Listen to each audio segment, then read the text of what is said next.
Sabe, Deus, nós queremos te sentir na alma.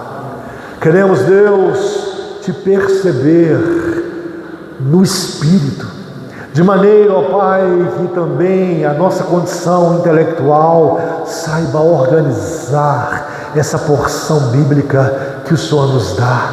Tudo isso nos servirá, Deus, de sossego para a alma. Esses desafios que temos no serviço, essa condição que nós temos, ó Pai, de enfrentar todos os dias algo novo, algo inesperado. Por isso, Deus, deixa a gente te perceber, e isso só é possível com a sua ajuda, com a sua revelação. Faça isso, ó Pai, com as pessoas que estão aqui, em nome de Jesus. Abra a palavra de Deus para você ir orando comigo, aí aproveitarmos o máximo do nosso tempo.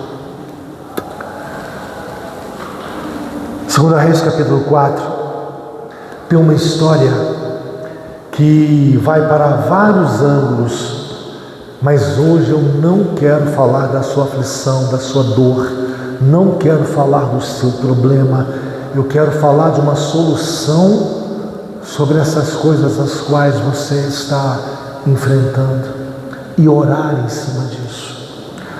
2 Reis capítulo 4 fala de uma relação, Eliseu e a Sunamita, uma mulher lá da terra de Sunem, e Deus está inserido em todo esse movimento, como sempre. Ele não perde o governo, ele não perde a soberania, ele não perde nada com a sua discrição. Você sabe o que é discrição? Discrição é quando uma pessoa está e ninguém percebe, quando uma pessoa entra e ninguém nota.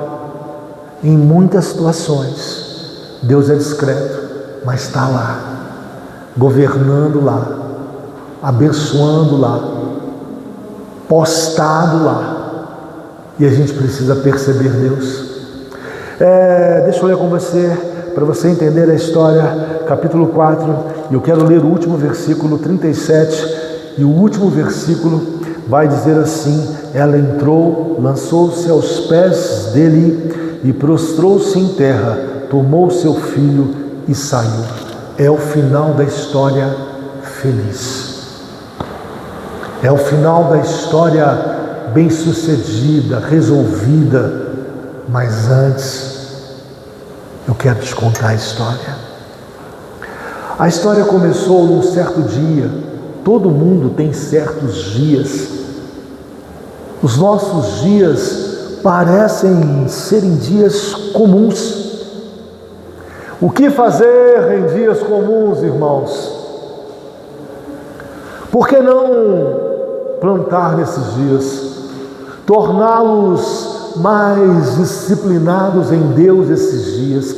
Esses dias comuns, o texto começa no versículo 8, dizendo assim: certo dia. Que dia é esse?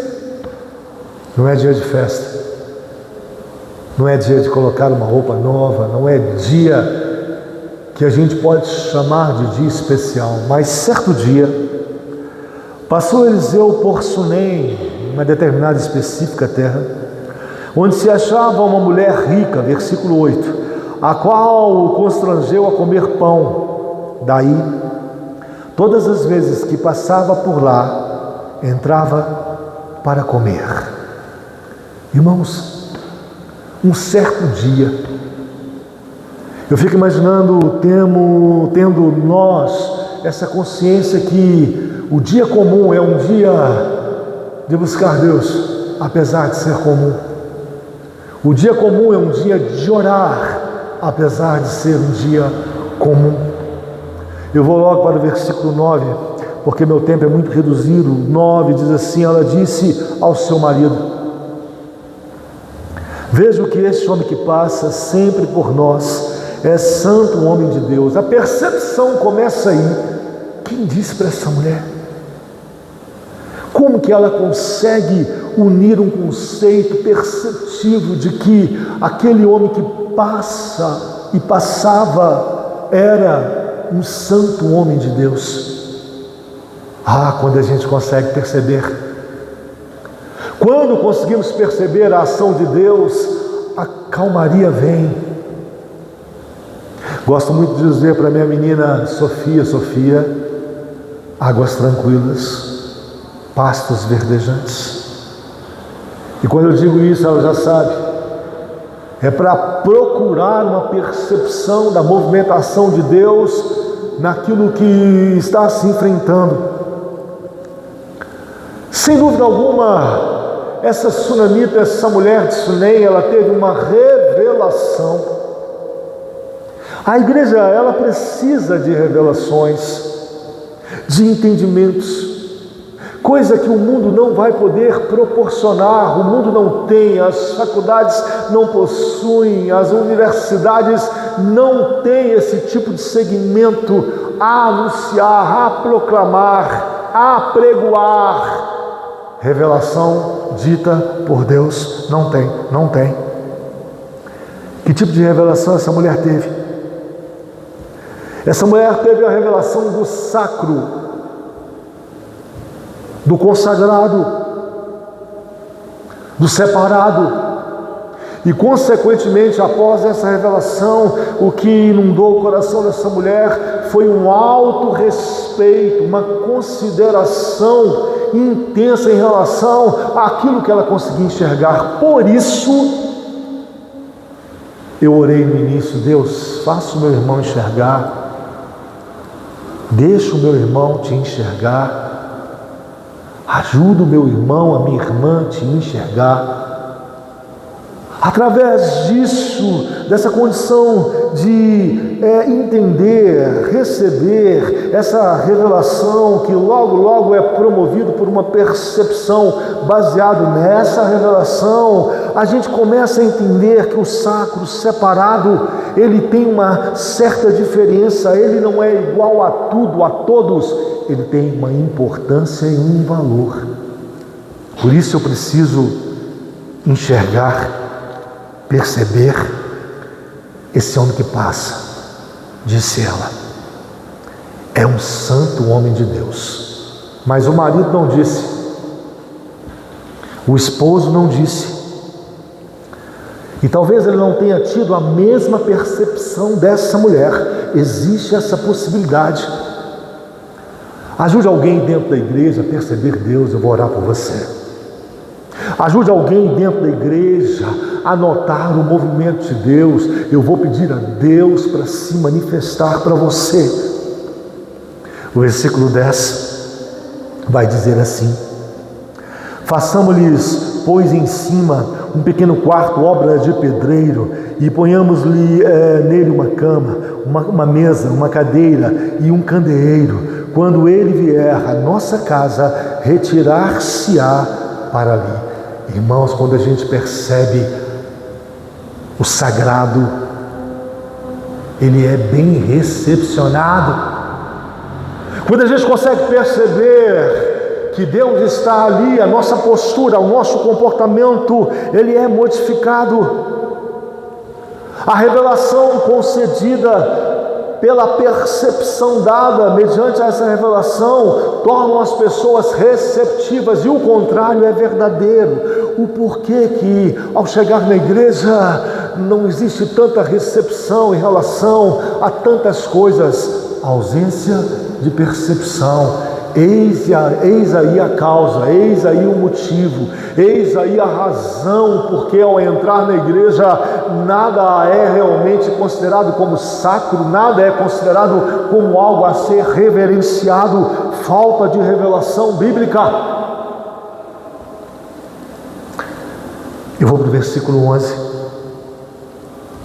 e o versículo 11 vai dizer assim: um dia, vindo ele para ali, retirou-se para o quarto e se deitou. E também quero ler o 12 da seguinte maneira: então disse ao seu moço Geazi: chama essa sunamita. Chamando a ele, ela se pôs diante do profeta. Aí começou uma avaliação. É claro que Deus sabe quem somos.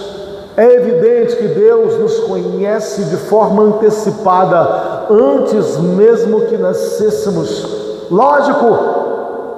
E com isso Ele, conhecendo as nossas entranhas, o nosso interior, Ele sabe a medida da nossa fé, Ele sabe o tanto que gostamos dEle, Ele sabe o tanto que o reverenciamos, Ele sabe realmente o tanto que nós queremos nos envolvermos com Ele, Ele sabe. Deus sabe tudo. Deus sabe de todas as coisas. E Deus, sabendo todas as coisas, sabendo que a revelação proporciona uma reverência, essa reverência, ela leva a pessoa a uma boa receptividade. Aquela mulher, na sua receptividade, começou a ser avaliada. A avaliação existe. Jesus Cristo, quando olhava para os fariseus, Ele avaliava. E algumas das suas avaliações eram seguidas de homens sem fé. Algumas de suas avaliações eram seguidas de sepulcro caiado. Algumas de suas avaliações eram seguidas de homens voltados às tradições humanas. Olhando para o texto, a avaliação de Eliseu sobre a sunamita teve uma característica muito importante que precisa entrar dentro da igreja. Que Deus tenha misericórdia de nós e nos dê essa característica mencionada aqui no texto pela mulher sunamita. Porque a Bíblia vai dizer no versículo número 13, pula para mim aí, por favor. Este dissera ao seu moço, diz-lhe: eis que tu nos tens tratado com muita abnegação. Você sabe o que é uma abnegação? É alguém que faz sem interesse de receber alguma coisa em troca. A avaliação estava sendo pronta, dita àquela mulher. Você construiu um quarto, pôs uma mesa, um candeeiro, sem interesse. Uma boa avaliação. Ela fez o que fez, não como barganha, sem tendência de dar com a obrigação de receber. Essa é uma característica da sunamita ao falar que ela era abnegada, e é justamente nesse ponto que o Espírito de Deus deve nos levar, se propõe a nos levar. Uma percepção que nos faça entender que a presença do sacro, que a presença reverente do sagrado, ela tem uma suficiência. A gente vai sendo levado pelo cristianismo a ser. Então a gente começa a entender que não é só te dou porque vou receber. Não é somente te empresto com juros porque é melhor e é vantajoso para mim. Não é que tenha que ser assim, eu só te amo se você me amar. Só faço se você fizer por mim. Eliseu pergunta à mulher, e nessa pergunta eu começo a descobrir essa virtude que o próprio Deus deu a essa mulher. E Eliseu pergunta a essa mulher: haverá alguma coisa que se fale ao rei ou ao comandante ao seu favor? Reside nessa mulher uma resposta que eu preciso aprender, e nós vamos orar em cima disso. Essa mulher responde a Eliseu: não tem nada que eu precise que você fale ao rei ou ao comandante. Estou vivendo no meio do meu povo, tá bom. O que é isso? Isso é gratidão. Gratidão por aquilo que tinha. Ela poderia ter aproveitado a chance, ele era profeta, ele era um homem importante, Eliseu era, como era, e ele poderia chegar ao rei, favorece aquela mulher. Ele poderia chegar ao comandante do exército e dizer, e interferir, e usar de uma politicagem, ajuda, protege a região, a casa daquela mulher. Mas ela se abstém desse tipo de resposta. Me faça, eu te dei, eu fiz por você. Aí está o ápice do cristianismo. Essa mulher, ela tem gratidão por aquilo que ela tinha. Então, eu quero te ajudar com o interesse da sua vida. Está difícil, seja grato. Está comendo, seja grato. Está nessas condições, eu sei, às vezes condições de luta, seja grato. Abaixe sua cabeça. Nós vamos fazer uma oração de gratidão. Senhor, não é fácil, temos lutas, mas nós queremos te agradecer pelas lutas. Nós queremos, ó Deus, reconhecer que o Senhor tem nos dado o sustento do dia a dia, o pão do dia a dia. O Senhor tem nos dado o fôlego de vida, o Senhor tem nos protegido, o Senhor tem nos ajudado a caminhar dia após dia na segurança que só o Senhor pode dar. Queremos te agradecer, ó Deus, por aquilo que temos, por nossa família. Queremos te agradecer, ó Deus, pelos filhos, pela igreja, pelos pastores. Queremos te agradecer, Deus, eu sei, tem deficiências, tem situações a serem arrumadas, tem situações, ó Pai, que não está bom, mas Deus, diante daquilo que temos, queremos te agradecer. Muito obrigado, em nome de Jesus. Quando essa mulher diz isso ao profeta Eliseu, eu não quero que você interceda, não há necessidade. Estou satisfeito com aquilo, o que eu tenho é o valor.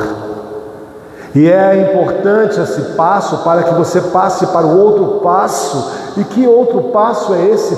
É o passo de coisas maiores, é o lugar que você quer chegar. Se você não for grato no momento em que você está, como te dar mais coisas? Como te fornecer mais coisas? Como rechear você de mais coisas? O versículo 14 tem algo muito interessante que diz respeito à sua vida.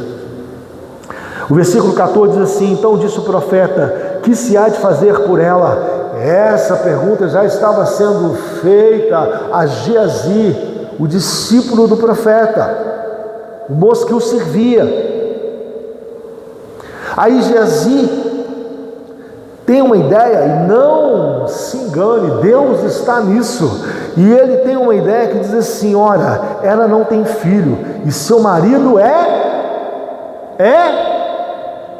velho. Quando se fala em velho, tem uma relação com o tempo que passou, não dá mais, o tempo que passou, eu já não quero isso mais, o tempo que passou, já não dou conta disso mais.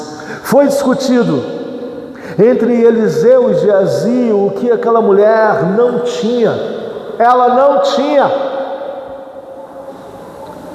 E na mente dessa mulher, e possivelmente do marido, não poderiam ter. Imagine só alguém discutindo uma coisa que não se pode ter, humanamente dizendo. Como é isso? Um filho ela não tinha. Não tinha por impossibilidades naturais, o que era pior. Havia uma incapacidade total e permanente de reprodução, de alcance. Para ela e para o marido, o tempo havia passado, algo consolidado, de forma consolidada, havia finalizado. E aí eu preciso ir para o versículo número 15 e 16. Porque aí entra Deus na sua vida. Como é que entra? Que você não tem esperança, eu sei. que você tem as suas fragilidades, as suas vulnerabilidades, eu sei. Mas quando eu vou para o versículo 15 e 16, aparece um plano que ela não pensava, um plano que para ela não fazia parte da vida dela, e esse plano estava reservado com o profeta. Eu fico imaginando um plano de Deus que você não sabe. Penso nisso. Uma ideia de Deus, um plano de Deus para a igreja evangélica, congregacional, que as pessoas não sabem. O versículo 15 e 16, a gente pode indagar e dizer por quê? A infertilidade estava lá, o tempo da velhice estava lá, de forma consumada. Aquela mulher, de forma consolidada, não poderia ter essa situação reversível. E estava lá Geazi e Eliseu discutindo a respeito de algo fora das possibilidades da sunamita e do marido. O profeta apresenta um plano improvável. Mas esse plano, eu quero chamar a sua atenção, esse plano, ele não é da sunamita, não é do marido. É um plano de Deus, que recai no colo da sunamita. Em outras palavras, é como se o profeta dissesse: Deus tem um plano para você. Ah, é? Eu vou dialogar aqui e parafrasear. Deus tem um plano para você. Ah, é? Que plano? O plano de Deus é dar a você um filho. Não minta para mim. Eu conheço as minhas condições. Eu sei o tempo que já passou. Se isso tivesse de acontecer, eu estou dialogando, tá? Já deveria ter acontecido lá atrás. Meu marido já é velho. A minha condição possivelmente não seja uma condição fértil. Desculpa, seu plano é louco, seu plano ele é ilógico, seu plano não faz sentido. Eu fico pensando, Deus dando planos para as pessoas. E quando eu penso nisso, eu penso em Deus falando com as pessoas em planos concernentes, correlacionados não a uma condição humana, não a uma percepção humana, não a uma velhice humana, não a uma infertilidade humana.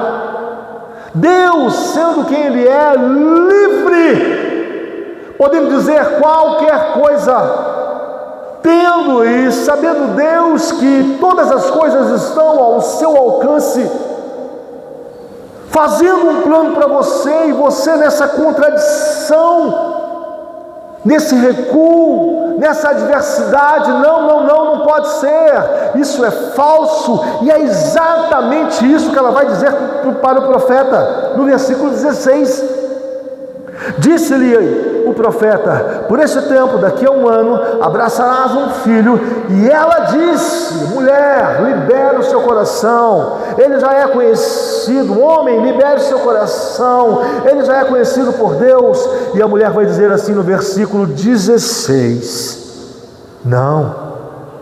Ela começa com uma negativa: não é possível. Não, meu Senhor, não fale isso comigo, não.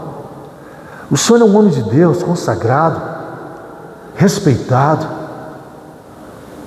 Não mintas para a tua serva. Está aí escrito a reação dela. Deus tem que preparar muita gente nessa igreja para falar alguma coisa, porque se ele disser, se ele falar, essa pessoa não vai acreditar. Não vai acreditar como essa mulher não conseguiu acreditar, apesar de perceber que aquele que passava era um santo homem de Deus. E o plano de Deus era esse: você terá um filho, abraçará esse filho. No versículo 17, de forma conclusiva, diz assim: concebeu a mulher e deu à luz um filho. Olha como Deus fala, e tudo que Deus fala acontece, e tudo que Ele ordena, diz, se for Deus, aparece do jeito que Eliseu disse, foi do jeito que aconteceu. Pronto. E a negativa dela, e a barreira dela de achar que o marido já estava em tempo avançado, e possivelmente a infertilidade dela. E nasceu um menino. Deus, Ele tem seus planos, e seus planos servem para fazer você crescer. Quando Deus tiver um plano para você, esse plano vai te fazer crescer. Quando Deus tiver um plano para você, esse plano Ele vai te ensinar. Quando Deus tiver um plano para você, e Deus disser a respeito desse plano, esse plano, antes Ele vai te instruir. E dentro desse plano também haverá testes. Deus dá planos com testes.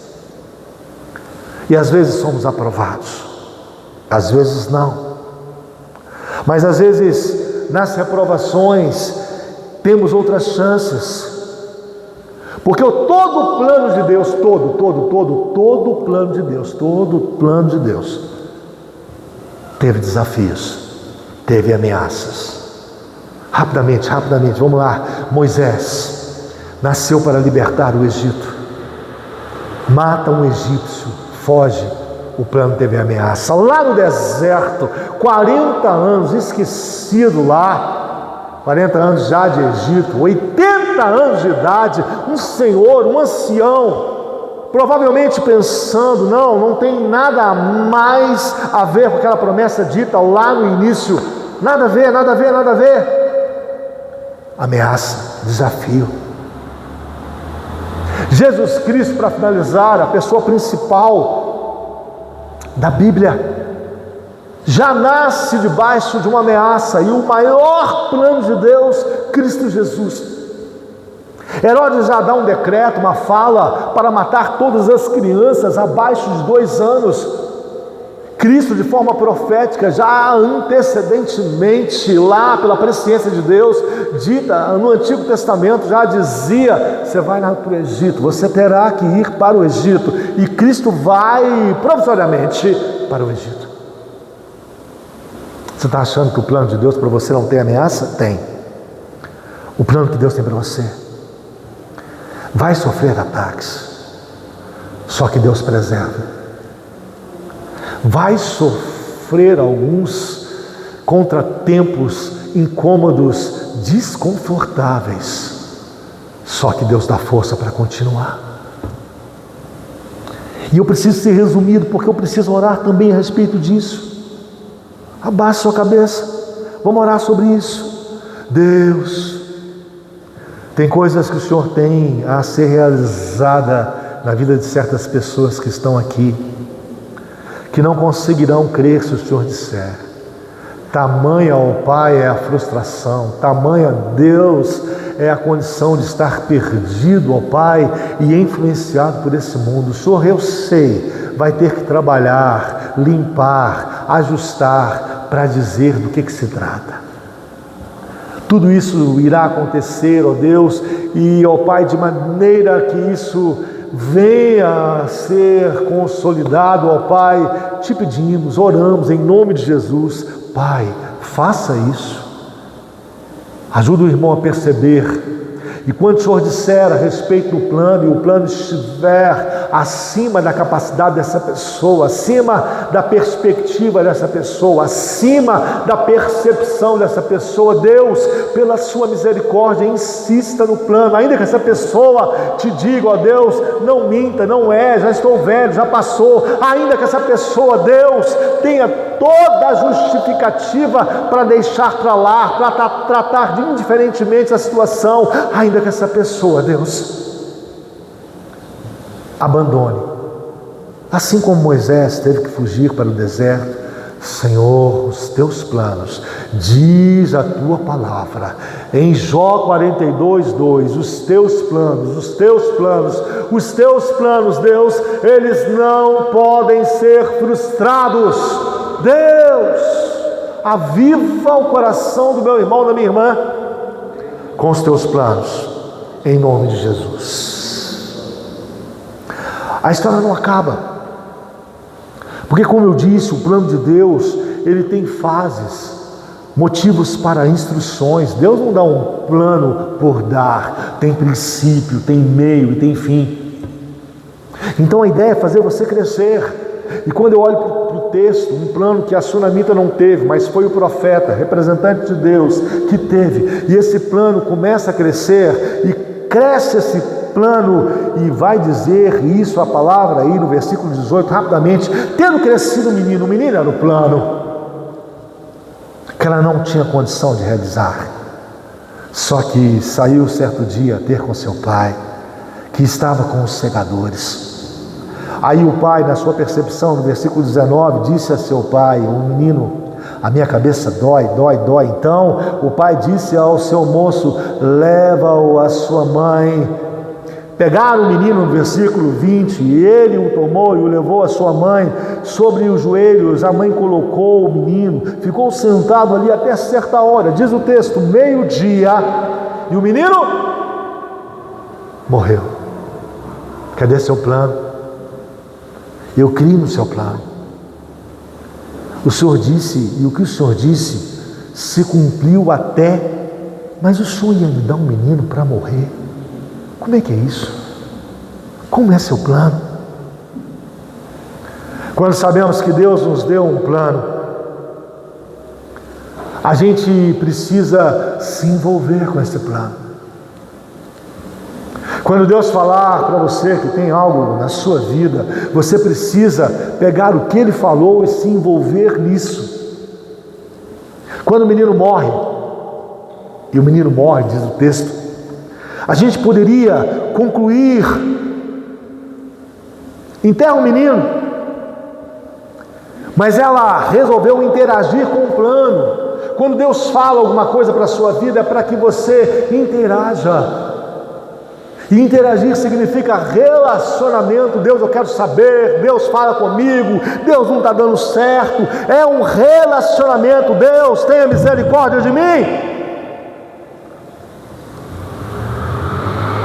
No versículo 22, essa mulher, para se relacionar, interagir com o plano, ela vai na direção certa. O menino morreu, o plano acabou, ela vai buscar aquele que deu a palavra, o profeta Eliseu. Ela foi na direção certa. Dentre tantas opções, ela poderia ter enterrado o menino, ela poderia ter dado adeus ao menino, ela poderia ter esquecido o menino e ter dito: é o fim, acabou, tudo bem. Não! Ela foi interagir com o plano. Se o Senhor me deu, o Senhor tem um plano. Seu plano não pode ser frustrado. O que está acontecendo? Por que está dando errado? Por que estagnou? Por que parou? O menino morreu. Parou, tá? Parou. E o plano, e a palavra profética. Quem não entende, coloca sempre um empecilho. Quem viu o menino morto? O pai, a mãe, os empregados, a comunidade. E quem não entende essa necessidade de interagir com o plano de Deus, coloca obstáculo, impedimento, dificuldade. Sim, morreu, acabou, para, não vai dar nada certo. Possivelmente você tem pessoas próximas de você, é sim, é desse jeito, ainda que Deus tenha dito para você: eu tenho outros planos. Ainda assim, quem está te vendo não consegue ver e não conseguiu ouvir o que Deus te disse. Aí, no versículo 23, esse movimento de pessoas que não conseguem ver o plano que Deus falou com você, vai começar a dizer de forma natural: por que você vai lá hoje buscar o profeta? Por que você vai buscar Deus? Por que você vai interagir com Deus? A situação já não foi definida, a situação já não foi mudada. Para que insistir? Mas vale a pena insistir se foi Deus que falou com você. Apesar dos obstáculos, apesar da luta e toda a contrariedade, a resposta dessa mulher, da sunamita, ela é sensacional. Ela vai dizer para o marido assim: não faz mal. O que ela estava dizendo para o marido? Olha, você está me dizendo que hoje é um dia comum. Lembra do dia comum? Hoje é um dia comum. Hoje não é sábado, nem festa da lua nova, tradicional para os judeus. Você não vai encontrar o profeta. E ela diz assim: não faz mal. Está chovendo, está escasso, está difícil. Comece a pensar no plano, naquilo que Deus te disse. Não faz mal. Deus me ajuda a entender isso. Deixa eu te perceber, não faz mal. E não comece a dar desculpas. Não faça isso. Preciso ir para o versículo 25, 26, 27, 28. Porque lá estava Eliseu no Monte Carmelo. Ele avista a mulher sunamita. E ele manda Geazi, na realidade, ir. Pergunta como que ela está. A mulher sunamita focada, que deu o plano, foi Deus que me disse. Então eu tenho que resolver com aquele que me disse. Não tenta resolver plano de Deus com outros. Não faça isso. A mulher sunamita, angustiada, Geazi pergunta para ela: está tudo bem com você? Ela responde: está tudo bem.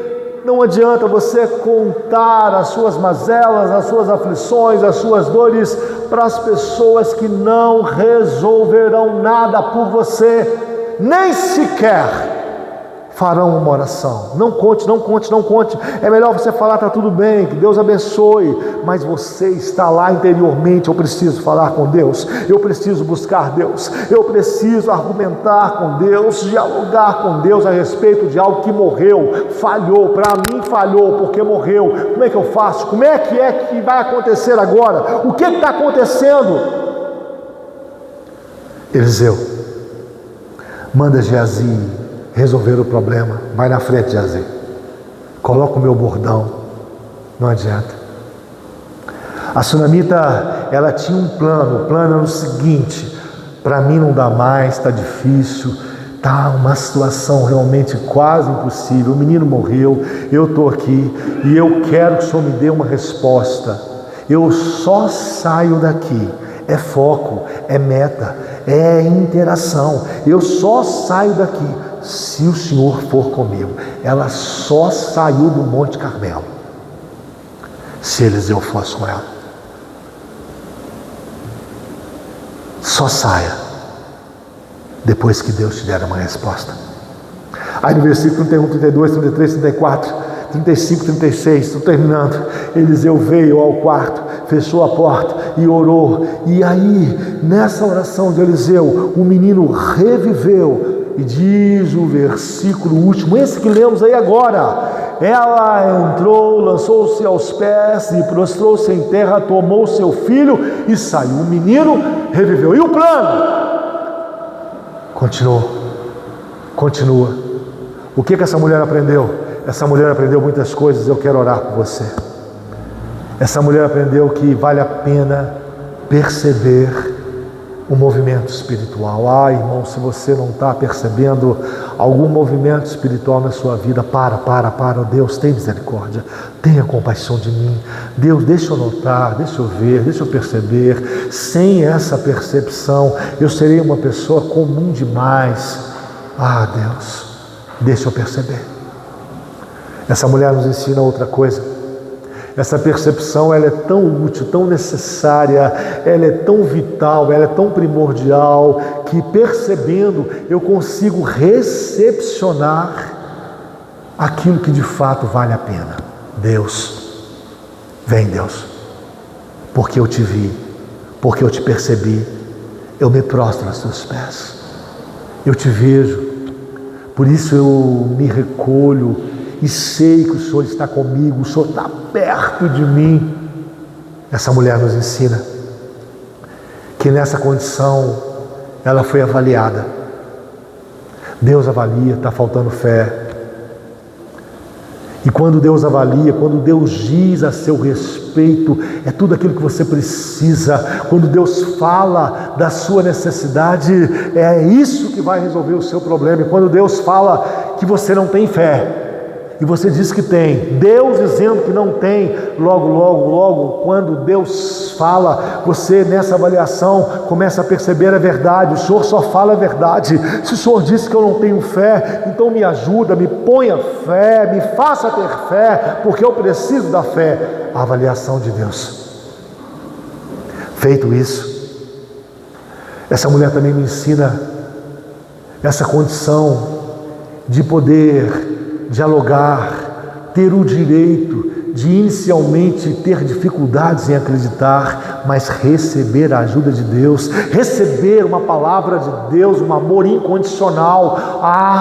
Outras pessoas com a mentalidade secular, mundana, certamente diria: você não crê não, né? Você não acredita nessa palavra que eu estou te dizendo, que em 12 meses, daqui a 1 ano, você terá um filho. Você não crê nisso? Não. Então, se você não crê, não te dou. Não.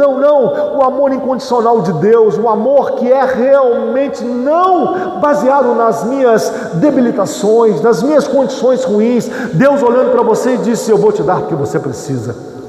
Deus, mas eu não mereço. Você não merece mesmo. Deus conserta isso. Essa mulher me ensina ainda que quando a bênção chega, eu vou desfrutando da bênção, eu vou deliciando, e dentro dessa delícia da bênção que Deus me deu, eu vou aproveitando, degustando essa consolidação dada por Deus. O menino veio, impossível de vir, mas ele veio porque Deus disse que viria, ok. E nessa condição, acontecendo alguma coisa, e como aconteceu, a bênção parou. Mas eu comecei a lembrar: meu Deus, a bênção parou, mas foi o Senhor quem prometeu. A bênção parou, mas foi o Senhor quem disse. A bênção parou, mas o Senhor é poderoso para sustentar tudo aquilo que o Senhor disse. Então, eu vou falar com o Senhor. Então, como a mulher sunamita, ela me ensina, saiu lá para o Monte Carmelo. Eu saio para a igreja, saio para o meu quarto, saio para o meu carro, e ali vou orando, falando com Deus, argumentando com Deus. Deus, o Senhor disse, a bênção ela veio, mas em determinado momento parece que ela diminuiu, parece que ela reduziu, parece que ela inclusive retroagiu. Deus, pior que isso, parece que ela morreu, acabou. Eu quero conversar com o Senhor sobre isso. Deus, fala comigo. E quando essa mulher me ensina essa capacidade de interação, de busca do profeta, de acreditar, apesar das adversidades, apesar das situações de palavras contrárias, não busca Deus hoje não, já acabou, já foi definido, o tempo já passou, enfim. Diante disso tudo, essa mulher me ensina que vale a pena esperar em Deus, vale a pena buscar em Deus, vale a pena interagir com Deus. Deixa eu orar por você para a gente ir embora. Fique de pé.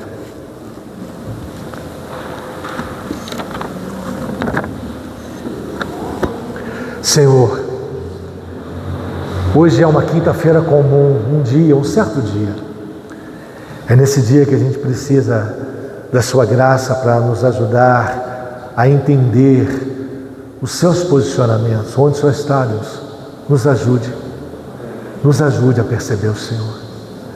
Nessa percepção, ó Pai, conserve em nós essa boa receptividade relacionada às suas coisas. Deus, que nós possamos tratarmos bem aquilo que diz respeito ao Senhor, o irmão do lado, a sua santa palavra. Deus, um momento de oração, nos ajude a recepcionar, ó Pai, aquilo que diz respeito com a máxima consideração. Deus, Quando o Senhor vier nos avaliar, nos ajude, o que o Senhor disser vai ser. E nos ajude a corrigir. Senhor, essa mulher, ela recebeu uma palavra de virtude, ela era e tinha uma condição abnegada, ela fazia e fez o que fez sem interesse. Senhor, nos ajude nesse grau, nessa elevação. Nós não dizimamos, ó Pai, para que sejamos retribuídos no dízimo. Nós não estamos aqui na sua casa como forma, ó Pai, de estar aqui, o Senhor ser obrigado a nos fazer algo. Não, não. Deus, o Senhor tem promessas, palavras que não são nossas, planos que não são nossos. Deus, ajuda-nos nisso. E nós não sabemos disso. Essa mulher não sabia, ó Pai, o plano que o Senhor tinha, mas foi revelado, foi dito. Senhor, fale conosco. Tudo que o Senhor disser é tudo que vai acontecer. Deus, e quando chegar a bênção, ó Pai, nos ajude a degustá-la sim, ó Pai, aproveitá-la sim, de todo o nosso coração, Senhor. Mas se acontecer alguma coisa, não nos deixe, ó Pai, desviarmos o foco. Que seja o Senhor a nossa busca, que seja o Senhor a nossa indagação, que seja o Senhor a nossa espera dia após dia, que seja o Senhor, ó Deus, o nosso andar até o Monte Carmelo, Senhor, até a igreja, para que o Senhor fale conosco, para que o Senhor tenha misericórdia de nós, porque o Senhor arruma o que está, ó Pai, desarrumado. O Senhor desembaraça o que está embaraçado. Deus, ajuda-nos, que isso sirva de testemunho, que a gente possa dizer às pessoas: existe um Deus que tem planos e que é fiel para cumprir tudo aquilo que diz. Amém. Mão no coração. Deus, leve o teu povo em paz. Ajuda o teu povo com os planos os quais o Senhor tem para cada um de nós, de forma coletiva, de forma individual, em nome de Jesus. Que a graça de nosso Senhor Jesus Cristo, o amor de Deus Pai, a consolação do Espírito Santo de Deus, que guia em toda a verdade, que fala a verdade, que tem planos, seja estabelecido sobre a sua vida, para que você possa desfrutar, e que assim seja, em nome de Jesus. Deus te abençoe, te dê um bom restante de semana. Amém.